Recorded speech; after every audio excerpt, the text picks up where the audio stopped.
I think it's fair to say that the Greek deities are fairly renowned for their punishments of mortals and gods alike, and so today we'll be taking a look at the punishments of Tantalus and Sisyphus.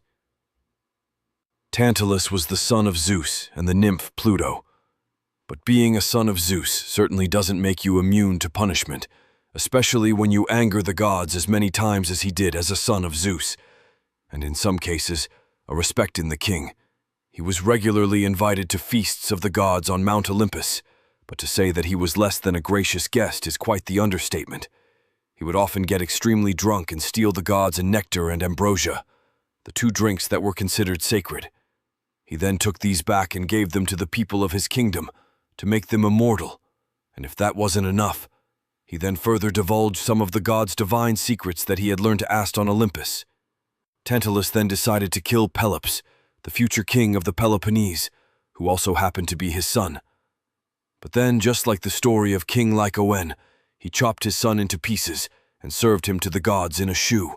Now we know from King Micah in a story that human sacrifice was considered a big taboo amongst the Greek deities, and the only deity to eat this Jew was Demeter, who at the time was far more concerned about her missing daughter, the Mariah, who were also known as the Three Fates, then collected the boy's remaining body parts and gave them to Zeus, ordering him to bring the boy back to life because he was destined to do great things. The boy would then be put back together, and his missing a shoulder that was consumed by Demeter was replaced. A one made of ivory, constructed by Hephaestus, as punishment face actions. Tantalus was placed in a pool of water beneath a fruit tree, but whenever Tantalus reached for the fruit, the branches would raise themselves just enough so he could never fulfill his hunger. Whenever Tantalus wished to quench his thirst, he merely had to stoop down and drink from the water that he stood in. But every time that he did bend over to get a drink, the water would then recede, leaving him forever thirsty and forever hungry. There was also an enormous boulder placed just above his head, leaving Tantalus constantly paranoid that it could fall at any moment and crush him.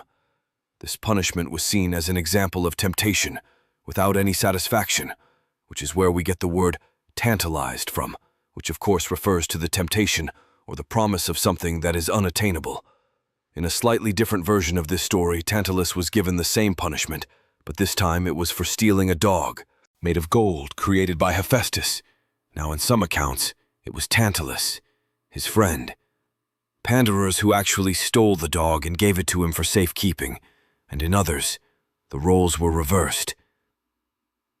Regardless of who exactly stole the golden dog, it would be Tantalus who would have to face the punishment.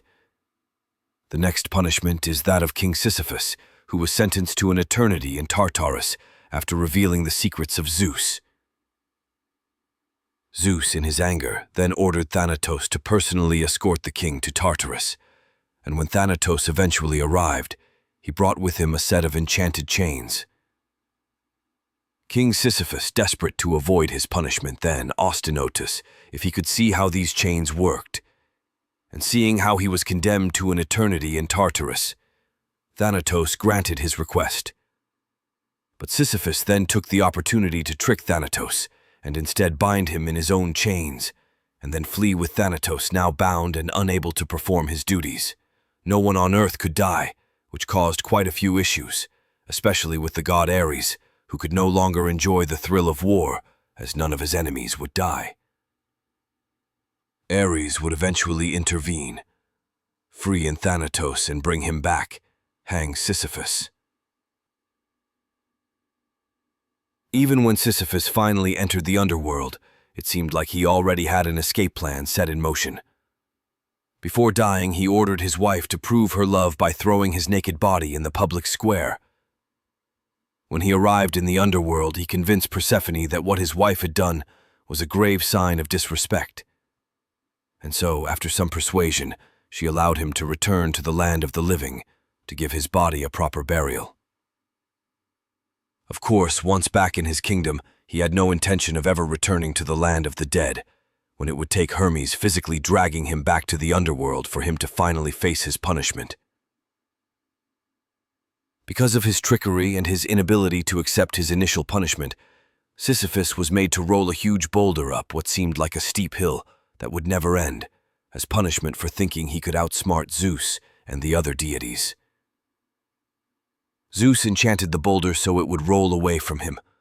Sisyphus, just before he reached the very top, making it so the king was sentenced to an eternity of useless efforts and unending frustration.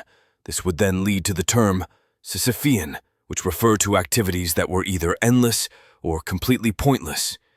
There are many examples of mortals or gods being punished in Greek mythology, but these two stories are often linked because they both featured kings who thought they could outsmart the gods by sharing their secrets.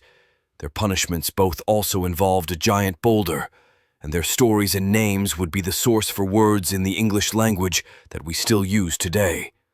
Let me know in the comments below if you've ever heard of any of these punishments, or which one you think was worse. As always, I've been your host, StorySeeker, reminding you the importance of keeping a secret unless you want a giant boulder dropped on your head.